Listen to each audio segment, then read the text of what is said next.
welcome everybody to our CTV update for Wednesday, what is it, May 27th? 29th, my goodness. Really feel bad for the ladies. They've lost 2 Tuesdays now for the rain. Second week in a row, we can't put out carts on a Wednesday. Last week it was 90 and sweltering, my kind of weather. This week it's freezing. Not my kind of weather, but I'm going out there anyway. It's going to at least be sunny, and we got some good weather coming up. So we've got a whole week of good weather. So let's enjoy that.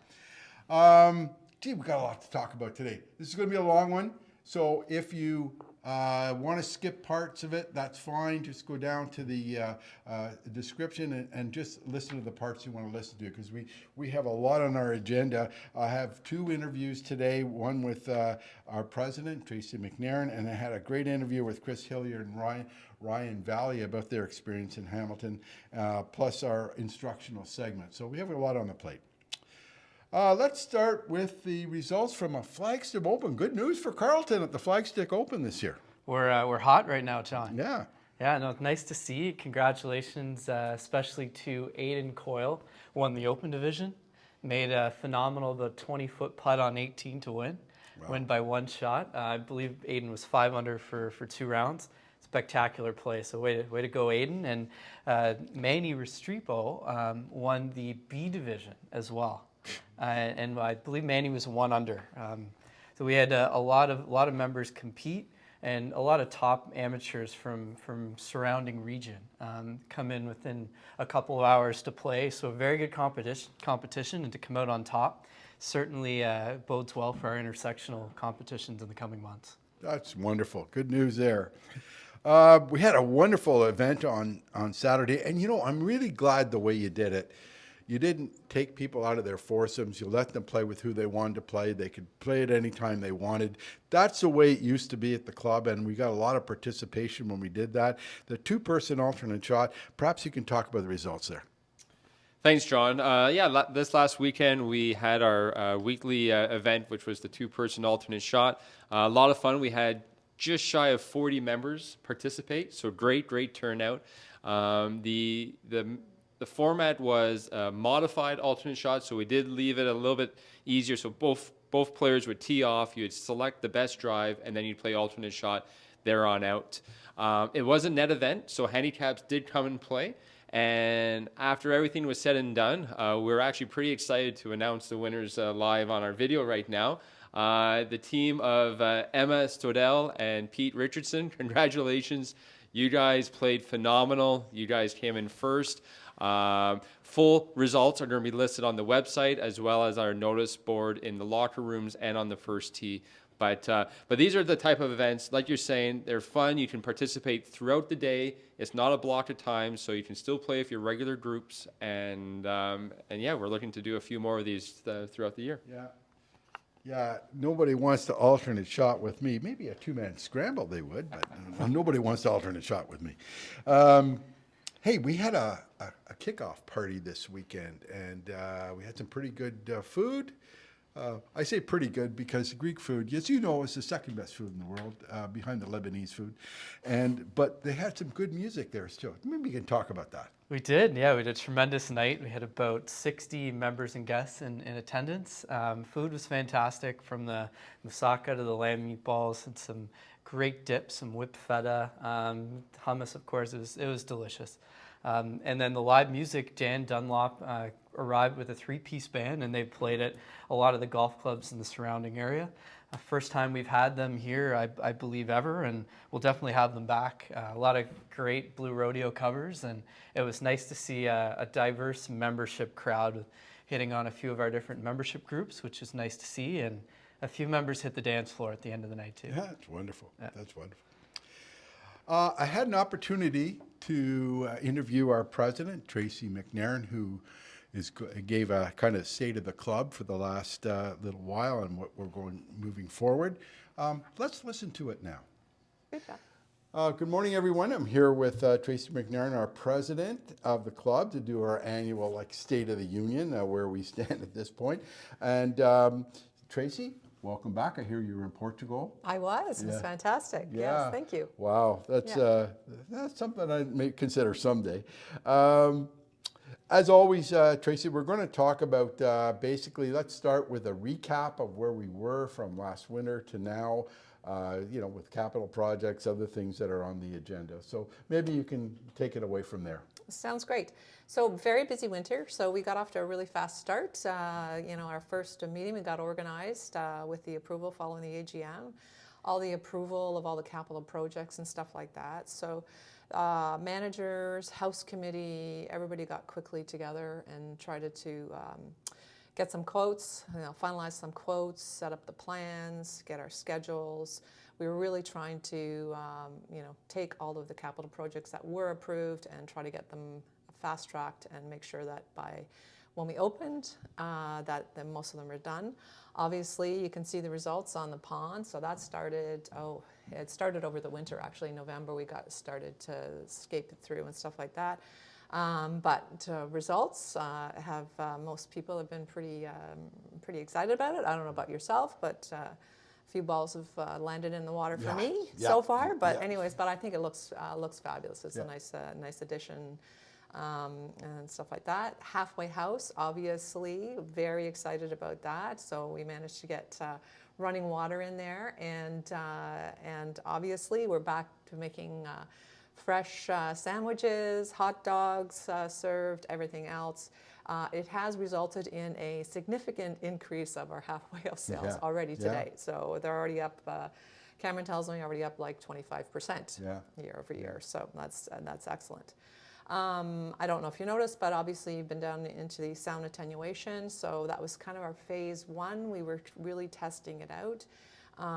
So that came together quite quickly. It's done. I think it looks fabulous, especially the wood paneling at the back, and Carlton big logo got put up there. And so we're just, so I think it has made a difference. Most of the feedback I've heard from everybody, it's been quite well accepted. And obviously, sort of going forward, we're going to just try to improve on that. Good. For everybody. Yeah. So we were successful in getting pretty much all of the capital projects done except for one. So Joel went out, and it's just the revamping of the bunkers that we had put into the capital project. So we're going to delay that until after the Canada men's mid-amateur. Right. Just because it wasn't, the contractor wasn't available that Joel always uses, and then also it just wouldn't be, Yeah, you don't want to playable have a ground under repair or when something. you got 156 golfers coming through. It was just pretty exciting. So then also over the winter, obviously governance committee was super busy. They were obviously revamping, reviewing, incorporating our bylaws, making sure that our uniqueness of Carleton was captured within the Ontario Not-for-Profit Corporations new Act. Very successful. So, shout out to the governance committee. They did a lot of work, and obviously that resulted in it all being approved on May 13th. Yeah, I know their work is kind of behind the scenes, so they're not out front, but boy, they do important work for the club. Yeah, exactly. And so just a follow on for them, obviously they're going to review a lot of our policies, again, behind the scenes, that a lot of people don't, to make sure that they're consistent with what we've changed in the bylaws and stuff like that. So that's an ongoing job for the governance committee. We also held focus groups on food and beverage. So Sean and Chelsea and Cameron, they were very well attended, and so we were trying to get some feedback on the food and beverage, going forward with new menus, stuff like that. And so Sean and Chelsea have adapted and listened to everybody's feedback, and that's resulted in sort of some new fresh menu and everything else. Sean, remember, I gave my suggestion, chili nachos Friday night.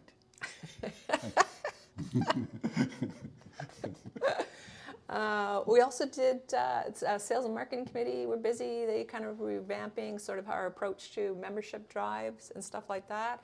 So we've, they've been out. We attended the golf expo that we always do, but we had really good attendance. We had open houses, and basically we've done some placement of ads in a few little local community newspapers and stuff like that. And so it has significantly resulted in probably one of our best membership drives ever that I've seen in the past little while. And it's resulted in capping our intermediate, capping our junior sponsors, and capping our Learn to Love It. Wow. So we are full Wow. in those categories. And there's lots of new members out there, so I encourage everybody to get them into your foursomes or twosomes or threesomes, and welcome everybody, because a really positive vibe. I find everybody's really thrilled to be here and stuff like that. So we just want to keep that atmosphere going. It's been our history here. Yeah, exactly. It's never been. So on June the 10th, we have a town hall meeting. Can you talk about that? What's going on in that meeting? We do. So June 10th, 7 p.m. So this is in our bylaws, our old and new. Basically, it's the report from the treasurer that's just going to do an update to members to basically sort of where we are, what sort of financial outlook looks, for the last 7 months. So encourage everybody to attend. I won't take any of Terry's thunder, but obviously with the membership drives and everything that we've seen and what we've done across the board, it has resulted in a very positive financial situation right now. Good. So we got some good news coming hopefully Yes. on June 10th. And you mentioned membership has been up this year, Yes. and we're always striving to increase our gold membership. Yes. That has been up as well. Yes, it is. So, Yeah. so we're Yeah. we're getting there, and you can only take so many people in because we just don't have that many tea times. Exactly. Exactly. It's just we've never been to a point that I've been here anyway, where we've said, okay, we can't take any more people. Period. But we're close now. Yeah. Yeah. We're very close. We will always take a gold. Yeah. Yeah. That's good news. Yes. So I want to talk about what are some of the things you're working on for this year, leading up to another question I'm going to ask about capital projects. Yeah, so sort of looking forward, so obviously got off to a great start. We opened relatively early, as Joel would say, and the course is looking fabulous, even with the massive amounts of rain we've just experienced. That's that's always Joel's nightmare. Yeah. But anyway, so and we've got excellent league participation, pretty much all the leagues going. So everybody's really excited about how the whole summer is going to play out in the golf season and stuff like that. So also just looking forward, obviously we are hosting a very prime event this year. We were selected to host the Canada Men's Mid-Amateur, which is the sort of the third last week in August. So we are focused on that, and so a lot of the committee that is sort of working that. So Phil is working through that, and there's a lot of volunteers that are signed up. So obviously we want to present the best view of Carleton to across Canada. So we'll be spending a lot of time on that. And then just out of that, so there's local supporter packages that people can contribute to the Canada Min-Ams. And the key about it is the fact that we get to keep up to 65% of what the local supporter package or donations that come in, and put it back into the event. And also we get to keep 25% of that that's unrestricted for this club. Wow. So every dollar we raise goes back into, like, we get a percentage of that goes back into making, capital projects, some personal buys, so goes to the bottom line. You heard it. We can make some money out of this too, so that's good. It's going to be a great event. Yes. And I encourage everybody to go to the volunteer site if you want to participate that week, doing some flag drops, ball bearers, and standard bearers, I think they're called. Anyways, so we've got chairs of all the different committees, and Anthony is running the volunteer sort of portal, so you can sign up. Great, that sounds fantastic. So now we come to the point where capital projects, are there, suppose I had an idea that I'd like the board to consider. How can I bring that forward for the board to, you know, I know what you do, you kind of narrow it down to 5 or 6 and then we kind of look at them. But how do I make a submission as to what I think as a member? So the capital budgeting process basically gets kicked off in around July. And so all the committees, any of the committees that if you have a, you know, some improvement for the golf course, then that would go obviously to the playing committee and also the greens committee for consideration. And so all of the projects and the committees basically review any of the capital spend that they would see, that they would like to see going forward. Anybody can put in an idea forward at all. And then that obviously filters up to our audit and finance committee, and they basically sort of review against our budget how much money we can actually, what they would recommend that the club would spend on capital projects. Okay. They don't pick the capital projects, the audit and finance. They just basically sort of say, you know, this past year we sort of said 150,000 that we would invest in the club. So, and then that goes, and then it goes back to the board, and then the board basically ranks and prioritized based on the committee feedback. Okay. So anybody can put an idea forward. So the process is in place there. If you want to contribute something toward the capital project idea, then you can do so, and because that's always an exciting part for us is to see what new things we're going to be getting. Well, we've been lucky. So since COVID, we've had capital money to actually invest in the club. So. Yeah.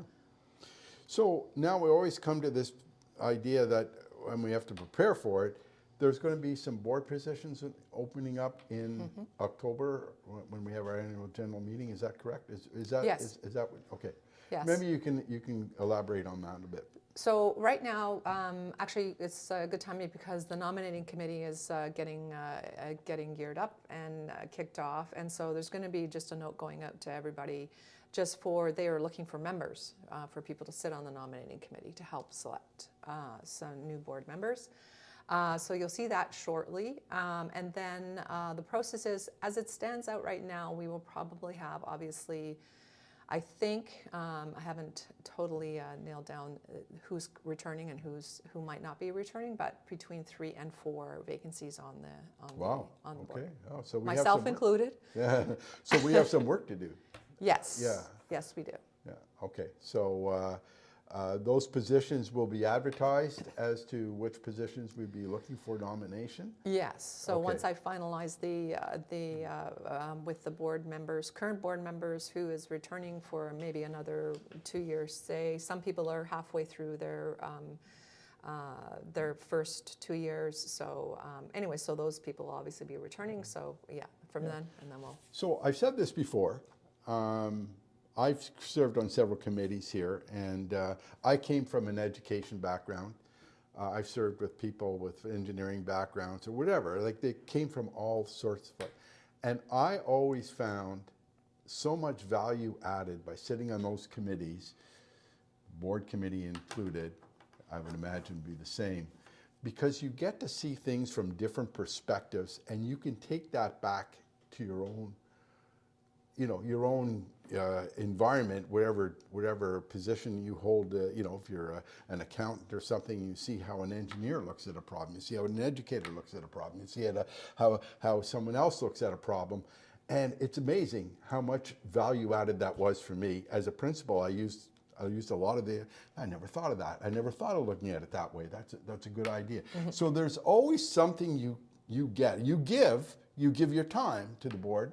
You give your time to the committees, but you always get something back, in my opinion, and that's very valuable. So if you're considering, you've been here a few years, you want to help out some more, you want to serve some more, this is an opportunity. There's also several committees that are also probably will be looking for people for next year as well. Yes, yeah, for sure. No, encourage everybody to think about it. It is a lot of fun. I think it's a lot of fun just to be on the committee. And as you said, this current board has a lot of different backgrounds, which has been really served us well. Yeah. Like that to get through governance and HR and all that stuff. So it's been very good. I've always found it valuable. Now, is there anything else you'd like to add before we? No, just another plug for Town Hall.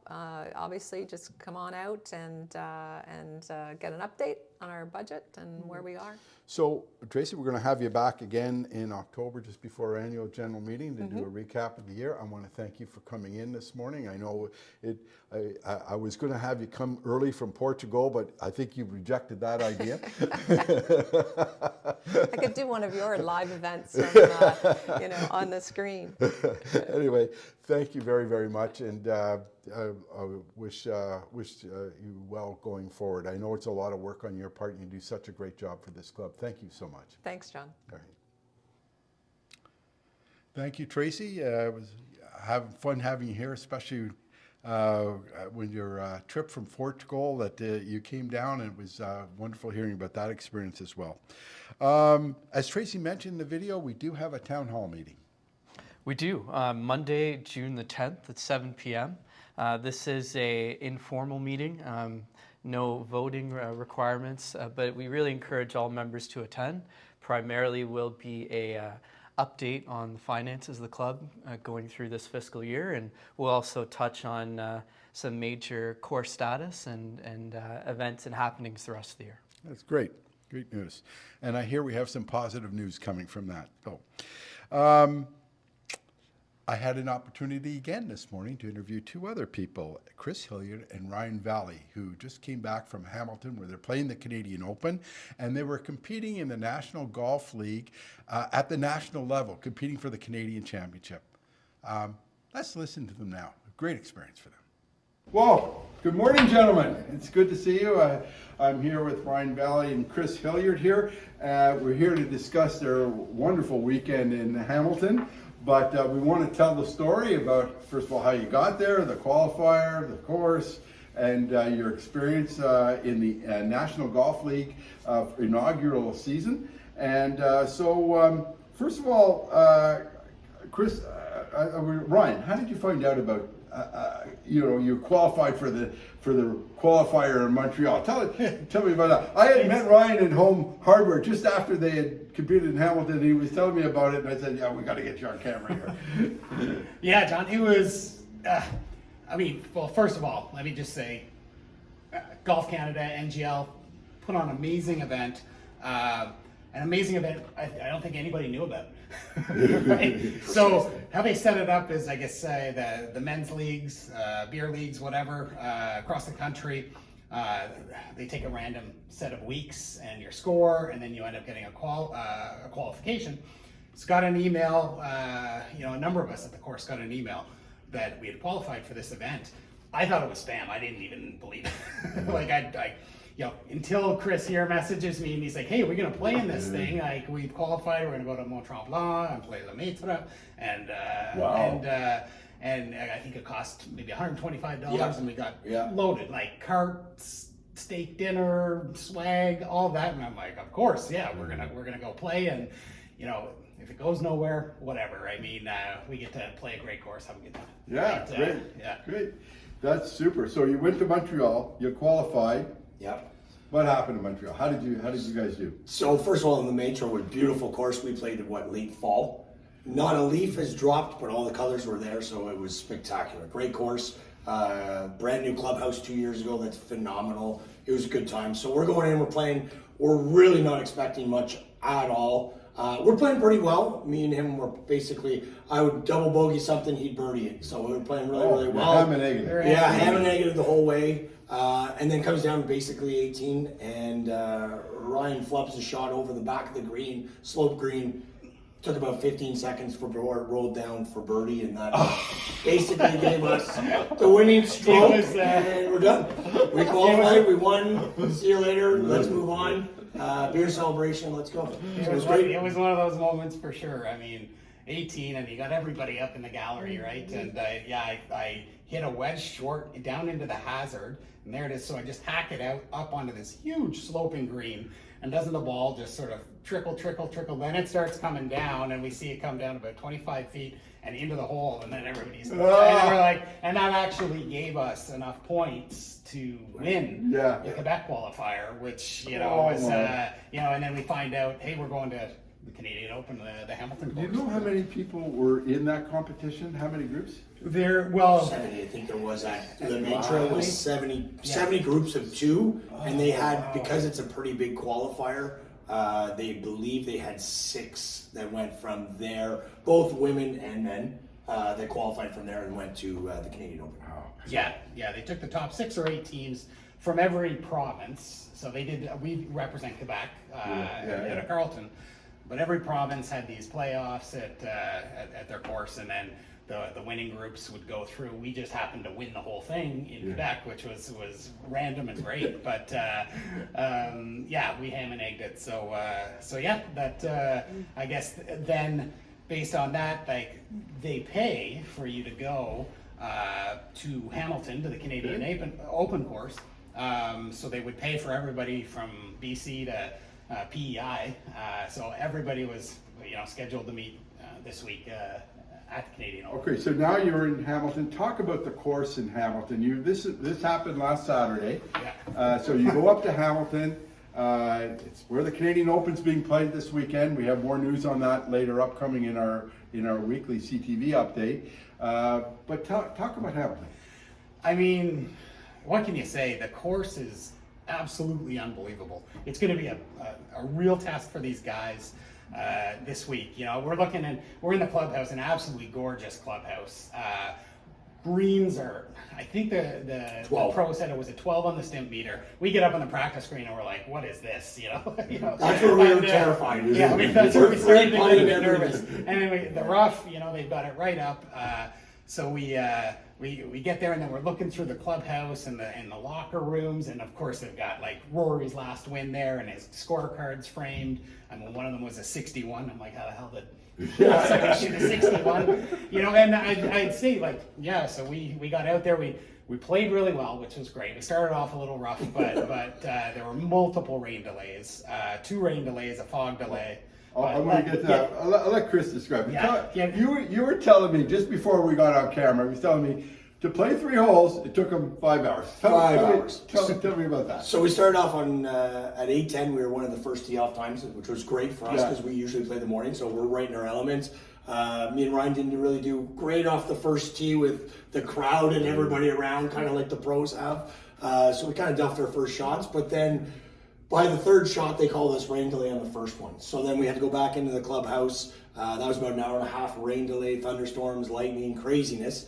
And then we went back out for a 3rd shot at 9:30. We hit 3 more shots, went on to the 2nd hole, did the driving, and then we got rain delayed again on the 2nd hole, and that one was about 3 hours. That was interesting because the guys in our group, that were playing, they were from Royal Montreal. One of them gets up there, so number 2 there, you'll see it on TV, it's the 2nd hardest hole in the course, and this guy, he pipes a drive right down the center, gets up, hits his 2nd shot, 1 bounce into the cup for an eagle, a net albatross on the Stableford points. And they have the spotters there because the rough's so high. They've got the guys. Was it a par 5? No, par par 4. Okay. So he got it in 2, but he had a stroke because of Stableford. So basically, it's a hole in 1. So he got 5 points right there. Right, and we're like, I guess we're not winning this. Let's have fun. The pressure's off.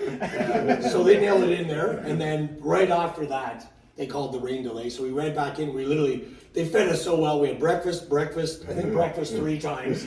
And then the 3rd rain delay basically was a fog delay on the 3rd hole. We had to stand in place for about 20 minutes because basically it rained so much that it heated right up and all the fog came out. You couldn't see 5 feet in front of you. Wow. So by the time we got finished 3rd was about 1:30. My goodness.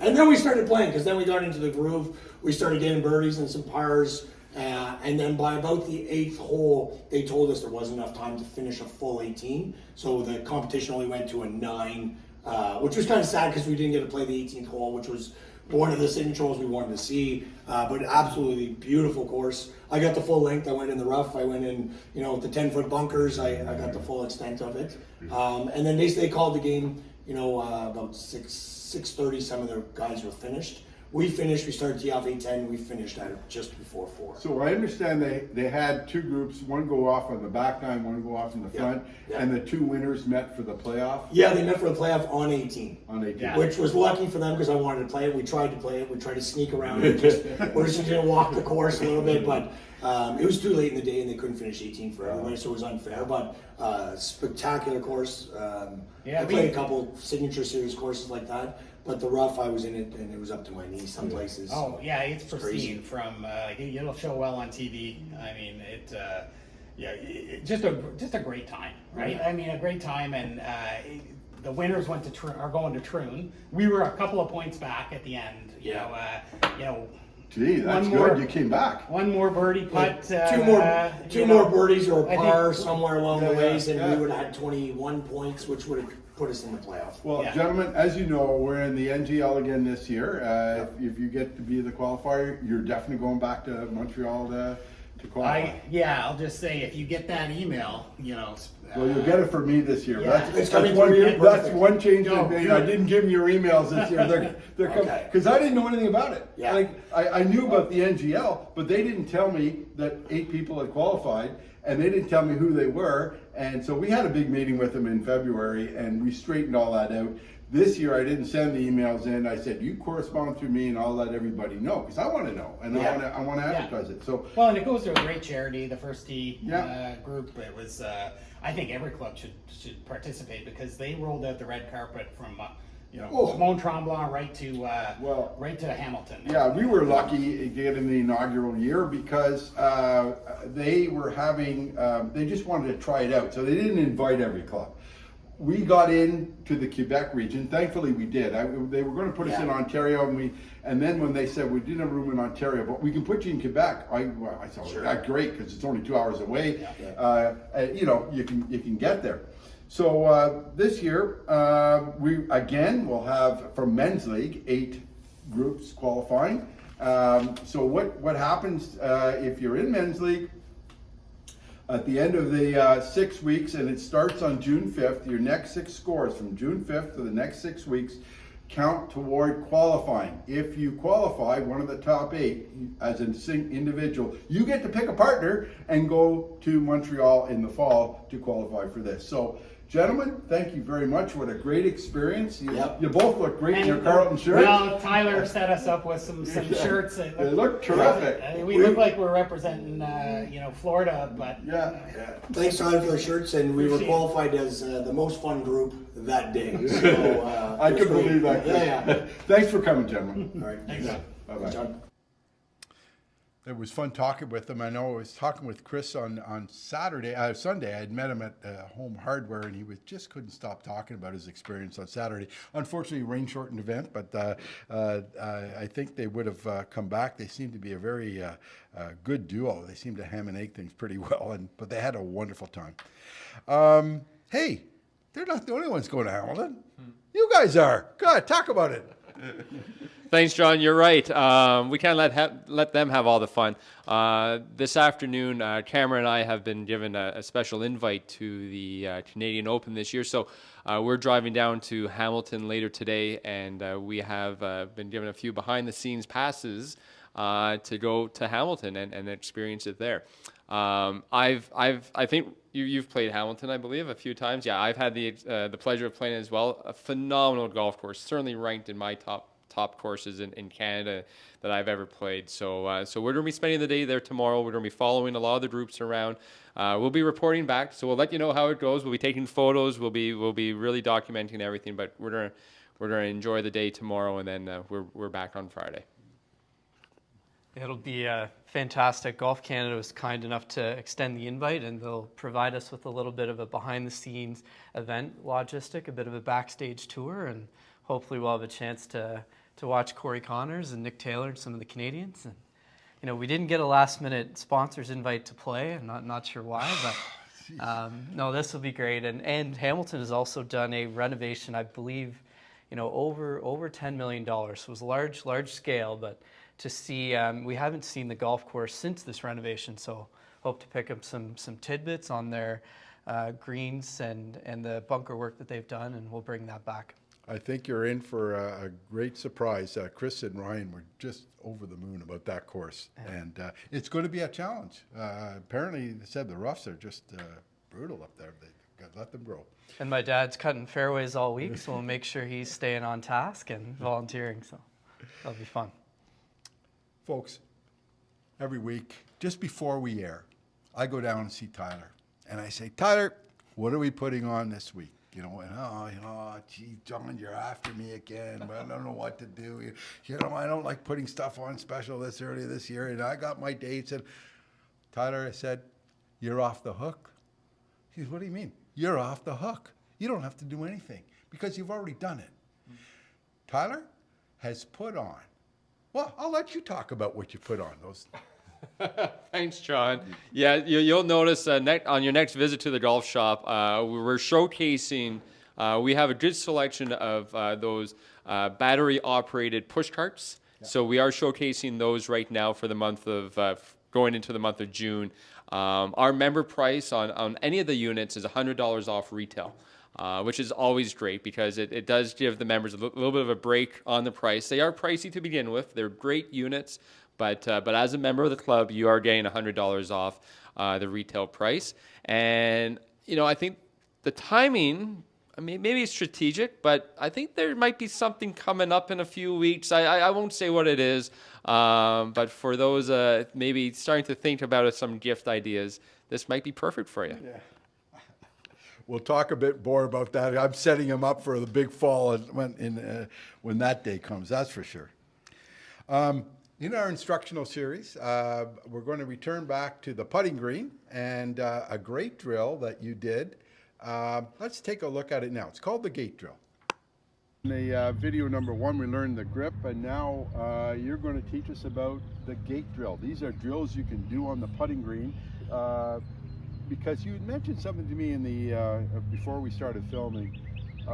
People should practice with a purpose, and this particular drill is really good for, well, tell us why you want to do the gate drill. For sure. So the purpose of this drill would be centerness of contact. Right? It's so important, whether it's full swing or putting, that we're hitting shots right in the middle of the face. And the gate drill is going to set up a guide on either both the toe and the heel side and ensure that you're striking the ball right in the center of the face. That will ensure consistent ball speed.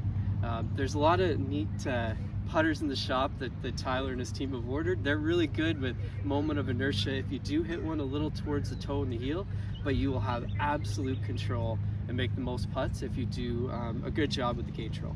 Okay, and so if I hit the ball on, let's say, that toe, like, what is the effect in terms of my speed? Does it not go as far? Does it go right? Does it go left? What would happen? And the heel as well. Like, tell us the difference. How you know you're not hitting it in the middle on the course? So 2 factors. You will see a small speed difference. It's not what it would be with the putters of years ago. Yeah. You'd see a massive difference in speed. You'd lose control on your short and long putts as to how far the ball is traveling. But it's also really tough to keep the right face angle when we're hitting it on the toe and the heel.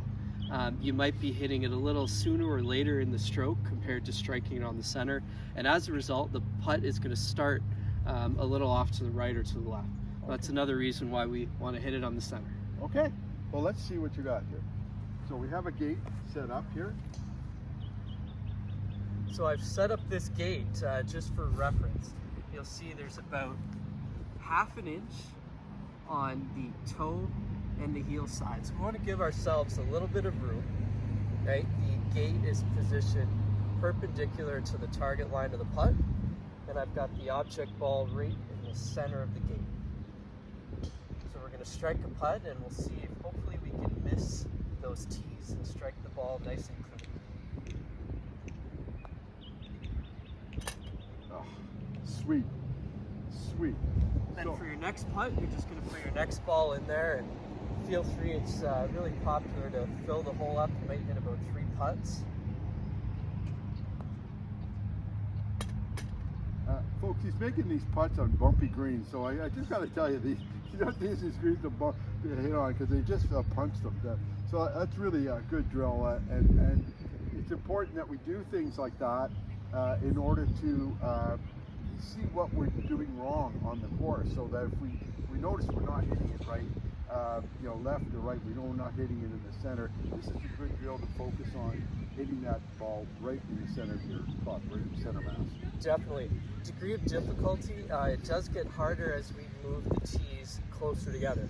So for our beginners, we might want to put them just a touch further apart. And the error in the drill, it's very noticeable. You'll notice that if you do swing the club outwards or inwards off arc, you'll see that you'll strike and you'll feel that tee on contact.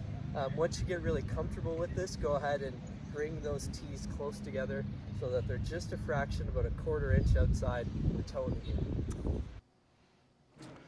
Wow, that was a good drill. You know, I've seen Tiger do that drill with one hand. He hits about 30 putts with each hand with it just to make sure he's stroking it properly. Comment some more about how important that drill is. Oh, it's fantastic for centerness of contact, as we discussed in the video. And yeah, if you're training the release pattern of your trail hand, which is what Tiger does in that mode, you can also extend it a little bit more suited for our lower handicap players, but to start off with that one-handed. And he's trying to control the loft when he does that and make sure he's hitting it right in the center. Great. We have a lot of events coming up, and we're going to talk about a couple of them right now. The Women's Solheim Cup. Thanks, John. Yeah, the Women's Solheim Cup is coming up 2 weeks this Sunday, so on June 9th. It's a great event. It's Team Canada versus Team Europe, just like the regular Solheim Cup. Well, Team Canada instead of Team North America. So for women who are interested in signing up, registration is open online. So we definitely want you to sign up. Last year was an amazing success event, and we're hoping to repeat again this year. Very good. And I noticed, I was kind of worried. We lost some good players here, when Curtis Dancy, which I happened to see here with Cobra and had a nice long talk with him. Thankfully, he's going back to teaching. We lost Curtis. We lost JH.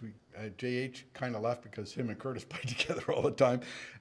Two of our better members on our intersectional qualifying, but then I kind of looked at who has signed up already for our intersectional qualifiers, because it's June, folks, on Friday, and we're going to be, or Saturday, I should say, we're going to be playing intersectional qualifying, and that's coming up. Let's talk about that. Thanks. Yeah, so yesterday you might have seen an email or an e-blast go out from our club captain, Phil Byrne, showcasing that, yes, the intersectional qualifying is soon upon us. So the qualifying dates will be June 15th, June 22nd, and June 23rd.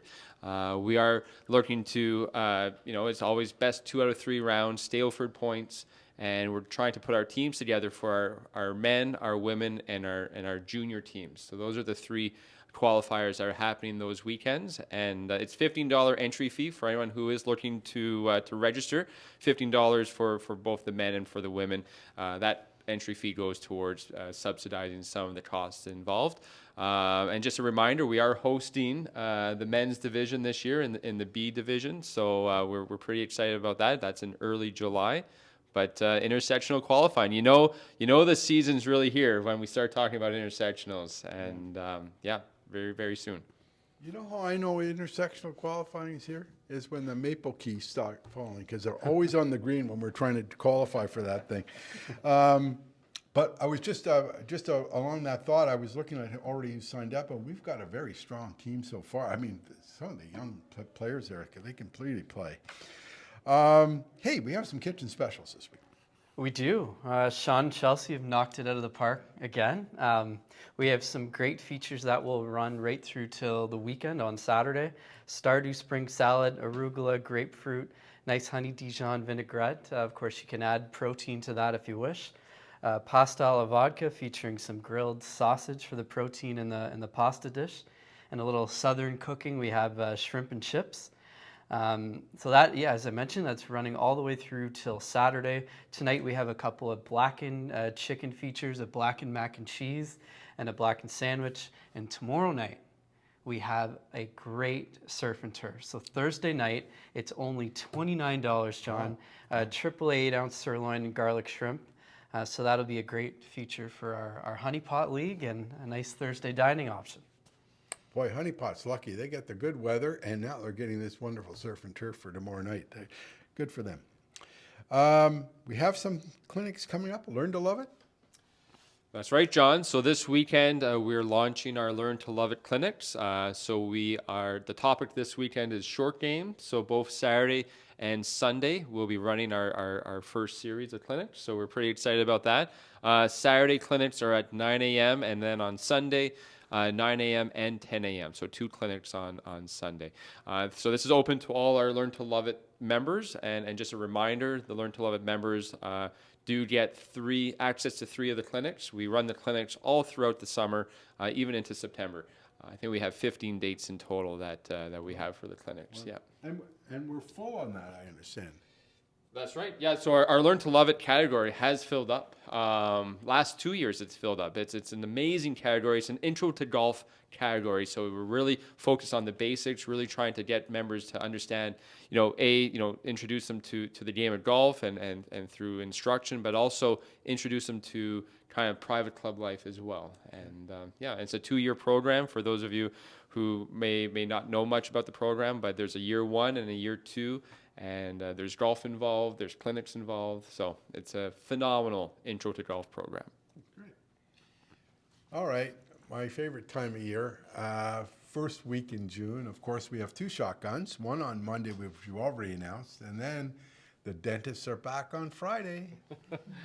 Yes, John. So we are getting into that season where we do have a few shotgun events due to some of our corporate events that we do host at the club. So this Monday, we have a members shotgun at 8:30 in the morning with a corporate event in the afternoon, as well as Friday, the dentists, as you mentioned, they're back Friday afternoon. So another member shotgun in the morning to get the members out golfing before the corporate. You know, those dentists have been here as long as I've been here. They come back every year. But, you know, I kid about it, but it does bring in revenue to the club, and it does help keep our fees a little lower, and that money is put back into the club, whatever excess we do get in. So that's good news. We got a memo this week from the captain regarding keeping our core. There was a lot of things in that memo, but the most important one, I think, was keeping our course pristine. You want to talk about that? Thanks. Yeah, so our club captain, Phil Byrne, did send out his May captain's message, and it did cover a few different topics, but more importantly, the ones he did want to focus on was course care. How can members, take care of the golf course, and everyone has to do their part. So, remembering about fixing ball marks on the green, filling in your divots in the fairway with the sand and seed mix, raking bunkers, certainly after you've been in there. Also touched a little bit on slow play or what we should be doing is always keeping up to the group in front, and dress code as well. So always making sure that we the men and women are always in proper dress code. Yeah, it's interesting. I know some of the newer players and new people that come here, they're used to taking their push carts between the green and the bunker at other courses. You just don't do that here. The grass here does trample down. In Florida, they don't care. That grass, you can never tramples down. They run it all the time. But here, our grass is different. It's much more delicate. So make sure that you keep your carts well away from the green. It does hurt, especially when right now it's wet, but when it starts to dry out a bit, you're going to find that in the worn areas, and you got to chip off that. It's pretty tough. So, and it does ruin the course. He has to punch it. So, those are the types of things we deal with. And gentlemen, I think that's it for today. It's a long day, long video today, but certainly we'll look forward to your trip, getting back to Canada, getting back to Ottawa, and I'd love to hear your experience. And until next week, play well.